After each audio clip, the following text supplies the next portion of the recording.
Bonjour tout le monde, bienvenue à mon balado Elle brille. Mon nom est Geneviève Tardif. Merci d'être là. Aujourd'hui, je parle à l'une des pêcheuses au harpon les plus connues dans le monde. Elle s'appelle Valentine Thomas et elle fait l'objet d'articles souvent dans le Daily Mail, Business Insider. Vous la suivez peut-être sur les réseaux sociaux. Moi, en tout cas, ses photos me font rêver, surtout en ce moment, on peut pas trop voyager. Elle a été déclarée Change Maker par le magazine Forbes en 2018. Très hâte de lui jaser. Salut Valentine! Salut Geneviève! Enchantée, merci d'avoir accepté mon invitation. Tu me fais vraiment triper. Je regarde tes photos sur les réseaux sociaux en ce moment. Plus que jamais, on veut voyager, puis je pense que tu réponds à ce besoin-là. Merci de me recevoir déjà. Alors, tu es diplômée, toi, en droit criminel et tu as travaillé en finance à Londres pendant 6 ans et tu as décidé de tout quitter. Pourquoi? C'était une drôle d'expérience en fait parce que j'ai toujours voulu être avocate depuis que j'étais toute petite en fait, depuis que j'avais genre 7 ans, c'est OK. toujours ça que j'ai voulu faire. Quand j'ai fini mon bac, après ça j'ai fait ma maîtrise à l'Université de Montréal et puis quand c'était comme le temps de commencer à travailler, j'ai dit, je sais pas, c'est vraiment ça que je veux faire, puis je savais pas trop. Donc, j'ai décidé de faire un move, en fait, pour essayer de voir si c'était vraiment ça qui me plaisait. Puis, je suis partie à Londres.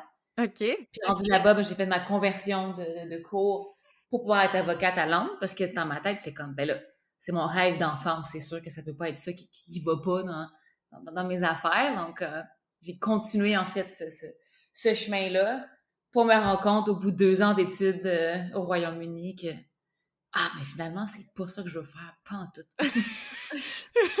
Ah ben, non, mais au moins tu l'as su assez rapidement. Puis comment, à ce moment-là, as-tu été initiée à la pêche au harpon? Comment cette découverte-là s'est faite? Vraiment par pure coïncidence, je m'en allais à Ibiza C'est euh, bien déjà. avec des amis. Et puis, ben, il y a un gars à côté de moi qui s'assoit, puis il y a des espèces de longues pannes bizarres. Et moi, je regarde, je suis comme, qu'est-ce que c'est ça? Je commence à y parler, puis à lui poser des questions, puis il m'explique que, ben, qu'il fait de la pêche, puis de la plongée en apnée. Et puis là, il me parle de ça, puis je suis comme, oh mon Dieu, je ferais jamais ça, ça a tellement l'air épeurant ton affaire. Puis finalement, ben, il m'a donné son numéro, puis il m'a dit, ben, si tu veux, quand on revient à Londres, ben, je t'expliquerai tout, puis tu viendras avec moi, puis blablabla. Je suis comme, bon, je suis comme, ouais, on verra. Puis finalement, ben, 2 mois après qu'il m'ait gossé encore et encore et encore, j'ai décidé d'y aller. J'ai fait un cours d'apnée en Égypte, et Wow. puis j'ai pas comme, ça m'a pas fait triper, mais j'étais comme, ah, je suis contente de l'avoir fait. Et puis après ça, ben là, il m'a réénervé pour que j'aille dans un voyage de pêche. Il me décrivait là, le sport comme étant, ben tu vas voir, on va aller en bateau, on va aller vraiment loin de la côte, puis il va y avoir genre 150 mètres de profondeur, puis tu sautes dans l'eau, puis t'as ton petit fusil au harpon, puis tu fais des plongées, puis tu dérives, puis le bateau, il te suit. J'étais comme, ah, non. Moi, j'aurais dit non aussi, là. Ouais. Comme ça a l'air horrible, c'est sûr que je fais pas ça. Finalement, ben, il m'a encore convaincu, fait que je suis quand même allée. Et puis, quand j'ai tiré mon premier poisson cette journée-là, puis que je l'ai ramené sur la rive, puis qu'on a fait un barbecue sur la plage, puis qu'on l'a mangé, c'est là que j'ai eu mon déclic. OK, OK. Puis c'était quoi comme poisson? Ah, c'était un poisson dégueu, là, c'était même pas bon en plus. Je pense que c'est une céréale noire en français, ça goûte vraiment rien. OK, mais c'est là que tu as eu la piqûre, puis vraiment que tu as eu cette passion pour la pêche au harpon. Euh, Décris-moi, là, c'est quoi la pêche au harpon? Tu as besoin de quoi? Tu t'en vas dans la mer? Décris-moi un peu les étapes là, pour faire de la pêche au harpon. En fait, ben, c'est n'importe quel zoo qui ont des poissons qui sont mangeables, en fait. OK. Ça existe aussi, la pêche au harpon en eau douce. J'en ai fait dans les lacs puis les rivières au Québec aussi. Ah, Euh, mais la pêche au harpon, c'est en fait, tout se fait en apnée, donc t'as pas de bonbonne. Tu retiens ta respiration et puis tu plonges. Et puis, tu as 2 sortes, en fait, de pêche. La pêche en haute mer, puis tu as la pêche en récif. Donc, en récif, ben, normalement, ce que tu fais, c'est que tu vas te poser au fond et puis tu vas attendre. Tu vas essayer de voir si un poisson va être curieux. Donc, ça demande beaucoup de souffle. Et puis, ben, t'attends. Puis, c'est un peu, t'as de l'embouche, t'as de différentes techniques pour réussir à l'attirer. Et puis, à la pêche en haute mer, ben là, ça, c'est vraiment, t'es dans 100 mètres d'eau et puis t'as des roches au fond que tu vois pas, mais t'as des élévations qui sont dans le fond de l'eau, qui fait qu'il y a des poissons qui se rassemblent là-bas, puis tu dérives, puis t'attends. Puis tu vois juste du bleu pendant vraiment longtemps. Qu'est-ce que t'aimes le plus des deux pêches? Je préfère définitivement la pêche en haute mer. Ah oui, OK. Puis c'était où l'endroit de rêve que tu es allé? Parce que tu voyages un peu partout dans le monde, là. C'était quoi ton plus beau voyage de pêche au harpon? Ah, c'est les Bahamas. J'ai fait j'ai fait la Polynésie française, j'ai fait les Maldives, j'ai fait des endroits extraordinaires dans le monde. Puis les plus belles plages, l'endroit qui me fait vraiment le plus triper, c'est les Bahamas. Puis c'est pas loin. Non, c'est là où je me suis fiancée. Écoute, tu me parles des Bahamas, j'ai Ah envie ouais? d'y retourner. Mais l'eau est magnifique, il y a tellement de vie marine là-bas, il y a beaucoup de poissons, il y a beaucoup de requins, il y a des tortues, il y a des dauphins. Ah, c'est tellement beau. Là, tu es à Montréal présentement. Non, Non? je suis au Mexique en tournage depuis 3 mois et puis j'en peux plus, je rentre chez moi lundi. OK, parle-moi donc de ça, là, parce que je n'étais même pas au courant. Alors, tu es au Mexique en tournage depuis 3 mois. Qu'est-ce que tu tournes au Mexique? En fait, j'ai une compagnie de respiration contrôlée, donc c'est breathwork en anglais. Et puis, on a levé des fonds il y a à peu près 6 mois. Et puis, depuis 3 mois, ben, on travaille très fort à faire du contenu puis à créer une plateforme. En fait, c'est que j'ai beaucoup appris, premièrement, parce que quand j'étais jeune, j'ai énormément souffert d'anxiété. De l'anxiété sévère, OK. depuis que j'étais toute petite, qui s'est transformée après ça, à l'âge de 18 ans, en agoraphobie. Donc, j'ai pas pu sortir de chez moi pendant presque un an. Et puis, ben, c'est vraiment la respiration qui m'a aidée. C'est apprendre à contrôler mon système nerveux, puis apprendre justement à gérer mon stress puis mon anxiété. Quand j'avais 14 ans, j'ai failli me noyer. J'ai perdu connaissance quand j'étais en France avec mes parents. Et puis après ça, ben j'ai comme refusé de nager dans l'océan pendant hyper longtemps, pendant quasiment 10 ans. Quand j'ai commencé l'apnée, le concept de retenir ta respiration, en fait, ben c'est un des moyens les plus forts de travailler sur ta force mentale. D'où est venue un peu l'idée puis mon business partner, lui, il a beaucoup de problèmes d'insomnie. Puis c'est à travers la respiration qu'il a réussi à maintenant à mieux dormir et être capable de s'endormir rapidement. Donc, c'est un peu là qu'on a eu l'idée parce que pendant le lockdown, au début, on donnait des cours gratuitement aux gens pour les aider, pour leur santé mentale, pour les aider aussi à s'assurer que leurs poumons deviennent plus forts pendant le COVID. Et puis, on donnait des cours gratuits, puis en 2 minutes, toutes nos places étaient prises tout de suite. On a tellement eu de demandes qu'on a réussi à aider tellement de gens que quand on est sorti de notre lockdown, on a décidé de faire une compagnie. Wow! La respiration, c'est tellement important. Moi aussi, j'ai fait beaucoup d'anxiété dans ma vie, parfois des crises de panique. Et c'est ce qui m'a sauvée. C'est vraiment ce qui m'a sauvé, la respiration. J'ai bien hâte de voir tes cours. Par contre, j'aimerais vraiment ça y assister. Ça m'intéresse beaucoup. Mais ça va être une plateforme en ligne, c'est que ça va être vraiment, les gens vont pouvoir suivre les cours eux-mêmes. C'est ce qu'on enregistre depuis, c'est ce qu'on filme depuis longtemps maintenant. Parlons maintenant un peu plus de la pêche au harpon. Tu parlais du plus bel endroit, c'était les Bahamas. Ta plus belle prise à vie, c'était quoi? Comment ça s'est passé? Oh, c'est une question qui est difficile parce que ça dépend vraiment de qu'est-ce que tu entends par ma plus belle prise. Si c'est mon plus gros poisson, ben c'était à Cabo, au Mexique, il y a 2 ans, j'ai attrapé un marlin de 400 livres, Wow! ce qui était très le fun. Comment t'as fait ça? Euh, Tu l'as attrapé dans l'eau et tout, là? ouais, exactement. OK. Je l'ai tiré en apnée et puis, ah mon Dieu, il m'a traîné pendant 2 heures dans l'eau. Ça a été toute une aventure.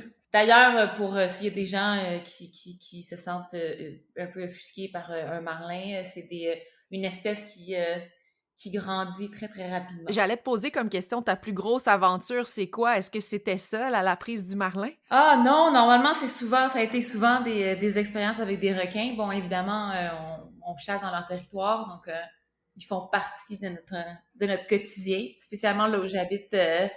J'habite à Ah! Tampa, en Floride, et puis dans le golfe du Mexique. Du requin, il y en a. C'est de l'eau verte, trouble. La visibilité est rarement très bonne, et puis il y a beaucoup, beaucoup de requins bulldogs. Donc, j'ai quelques histoires. Ça te fait pas peur? Ben, tu t'habitues, tu sais, à un moment donné, aller voir tout le temps, mais c'est sûr que Faut que tu regardes dans ton angle mort beaucoup, parce que c'est comme ça qu'ils aiment ça, qu'ils aiment ça t'approcher souvent. OK, mon Dieu. Moi qui a peur de l'eau puis qui a peur des requins, C'est un peu comme des chiens, des requins, tu sais. OK? Ils vont pas, tu vas pas sauter dans l'eau, puis tout de suite, il va venir, puis il va t'attaquer. Tu sais, c'est pas des prédateurs qui fonctionnent comme ça. Euh, Normalement, un requin, souvent, tu vas le voir tout de suite s'il est de mauvaise humeur. OK. C'est comme un chien, tu vois qu'il est OK. agressif, tu vois qu'il y a pas un très bon comportement. Dans la plupart du temps, t'as assez t'as assez de warning pour te sortir de l'eau puis t'en aller. C'est ça, tu as assez de preuves là, tu sais, pour faire OK, je j'irai pas trop loin, trop proche de lui. Tu parles, beaucoup, avec, la pêche au harpon, de l'importance, d'exiger que la pêche commerciale soit plus éthique. Pourquoi c'est important pour toi de parler de ça et que les détaillants soient plus transparents? Mais en fait, c'est qu'il y a beaucoup de mauvaises informations qui existent. Le documentaire Seaspiracy en étant un. C'est quand j'ai commencé la pêche, en fait, c'est un peu là que je me suis rendu compte qu'il n'y avait pas d'informations pour les consommateurs dans les épiceries. Puis je me suis dit, mais comment ça? Comme personne sait quel poisson acheter, les commerçants disent rien, les distributeurs disent rien. Donc, c'est qui qu'il faut qu'il fasse un effort là-dedans? Donc, c'est un peu là que j'ai commencé à faire des recherches, puis à lire beaucoup sur le sujet, puis à essayer d'informer les gens le plus possible, de manière le plus simple possible pour que ce soit comprenable, évidemment. C'est un système qui est très, très complexe. Et puis, j'imagine qu'il y a beaucoup de gens qui se posent la question, ben là, j'ai vu le documentaire, ça existe-tu du poisson durable? Oui. Si tu achètes du poisson qui vient du Canada, les chances que ce soit pas durable sont très minces. OK. Donc, achetez du poisson local le plus possible et puis assurez-vous que oui, même si la MSC puis Oceanwise, oui, c'est pas des organisations qui sont parfaites, c'est quand même des organisations qui font un magnifique travail puis qui ont eu un gros impact sur nos océans. Donc, c'est quand même mieux d'acheter un poisson qui est certifié qu'un poisson qui ne l'est pas. Sauf s'il est local. Absolument et tu sais, on te suit beaucoup sur Instagram, tu es très suivi sur, les réseaux sociaux. Hem, tu es magnifiquement belle, là, on va se le dire. J'ai vu des posts récemment que tu disais que, on te posait encore des questions, les premières questions, dans des entrevues, que c'est sur ton physique. Qu'est-ce qui te dérange là-dedans? Puis, qu'est-ce que tu as à leur répondre à ces gens-là? Ah, En fait, le problème, c'est que je suis quelqu'un qui, oui, tu sais, qui peut passer à la pêche, peut aller faire du camping dans un buisson, je m'en fous, ça me dérange pas. Je suis dégueu, je mets la pêche pendant 2 semaines, ça me dérange pas. Euh, mais d'un autre côté, tu sais, oui, c'est sûr que quand j'étais en ville, tu sais, des fois, ça m'arrive d'être une fille-fille, tu sais. On dirait que, pour être transparente, pardon, j'ai beaucoup de difficultés de travailler avec des marques, de m'associer avec des marques parce qu'on dirait que je fit dans aucune boîte qui marche pas avec personne. Tu sais, dans un sens, il y a des compagnies qui sont très femmes hardcore qui font plein d'affaires, ben souvent je me fais dire ah ben non t'es trop fille pour nous.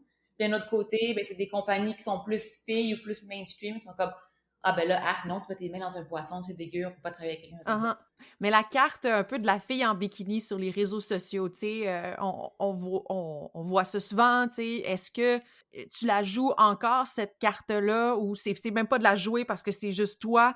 Les commentaires, peut-être un peu, plus sur ton corps et non sur ce que tu fais, comment tu vois ça? Avec les années, j'en suis venue à la conclusion que c'est là pour me voir en bikini. Déjà, tu seras pas très content parce que j'en mets vraiment pas souvent des photos en bikini. Euh, Deuxièmement, ben, ça veut dire que tu vas être là pour voir toute mon information sur les fruits marins anyways. Fait que au moins, ça fera déjà ça de fait. Ben non, c'est ça, parce que, tu sais, dans le fond, dans un sens, ça t'a donné les gens ont commencé à te suivre peut-être avec les photos, qui sont splendides, que tu sois en bikini ou pas. Alors, tu as eu après ça une popularité sur les réseaux sociaux et peut-être que ça t'a amené aussi à créer, tu as ton livre, tu as plein de projets, alors peut-être que c'était un mal pour un bien, là, dans un sens, là. Non, c'est sûr. Puis de toute façon, encore là, tu sais, je pense pas qu'aucun des profils soit considéré comme vraiment un profil de fait en maillot de bain. Je n'ai pas de compte OnlyFans non plus.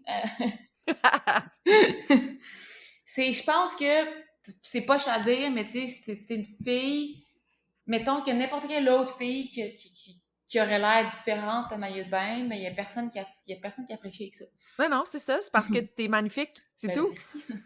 merci. Je veux dire, je sais voir une belle femme, mais t'es aussi et surtout une femme hyper intéressante avec des valeurs, puis tu travailles, puis tu sais, c'est pour ça, là, moi, c'est Elle brille, puis tu sais, pour moi, les femmes ont le droit elles ont le droit de montrer leur corps, puis leur corps leur appartient, alors moi, j'ai aucun problème avec ça. Puis, tu sais, c'est surtout ton message qui est intéressant aussi, tu sais, de faire ce que tu veux dans la vie, ça part de là. Tu sais, puis tu as surmonté aussi des peurs comme l'anxiété, l'agoraphobie, tout ça. Alors, tu sais, je pense que t'es une belle inspiration aussi pour les jeunes filles et aussi les jeunes garçons, là. Ben, merci beaucoup. Tu sais, c'est sûr que en partageant mon histoire, c'est vraiment des messages que je veux passer aux gens. C'est que moi, j'ai grandi comme étant une petite fille qui avait peur de son ombre, qui avait peur de tout, qui pensait que, tu sais, que je pourrais pas faire grand-chose en vie, puis que tout ça s'est quand même passé, puis j'ai réussi à remonter toutes mes peurs, et puis, tu sais, l'océan, c'est ma plus grande peur, puis maintenant, ben, c'est ma maison, tu sais, donc C'est vraiment beau comme message. Puis, là, on s'entend que tu as ton livre à contre-courant. Oui. Si on veut en savoir plus sur toi, c'est sur les réseaux sociaux, tu as ton livre. Est-ce qu'il y a d'autres projets, si on veut en découvrir davantage là, sur la plongée au harpon et sur toi? Ben, j'ai un site internet qui est disponible, mais également, je réponds à mes messages. OK! Donc, si quelqu'un veut m'envoyer un message sur Instagram, si je réponds pas, c'est parce que je suis ultra occupée, mais continuez à m'énerver, puis je vais répondre à un moment donné. Super! Hey, merci beaucoup, Valentine. Et j'ai très hâte de voir ce site pour la respiration. Ça m'intéresse et ça intéresse probablement beaucoup de gens, surtout présentement là, avec la COVID. C'est difficile. Il y a beaucoup d'anxiété. Et je crois que, encore une fois, tu vas pouvoir partager cette passion que tu as avec ce nouveau site-là. Hey, merci beaucoup! Ben, ça me fait très plaisir. Bye bye! Bye. Quelle belle entrevue avec Valentine Thomas. Merci encore à elle et merci à vous d'être à l'écoute. Si ça vous tente un peu de rêver parce que vous voulez voyager, vous voulez voir autre chose que ce que vous voyez tout le temps, allez voir son compte Instagram. Je vous promets que vous allez faire des beaux rêves et pendant ce temps-là, allez faire un tour sur le compte Instagram d'Elle brille et vous pouvez m'écrire, vous pouvez me proposer des idées d'entrevue. N'hésitez pas à m'envoyer n'importe quel commentaire, même si c'est pour que je retravaille sur quelque chose, ça va me faire plaisir. Alors passez une belle semaine et on se voit la semaine prochaine. Bye tout le monde!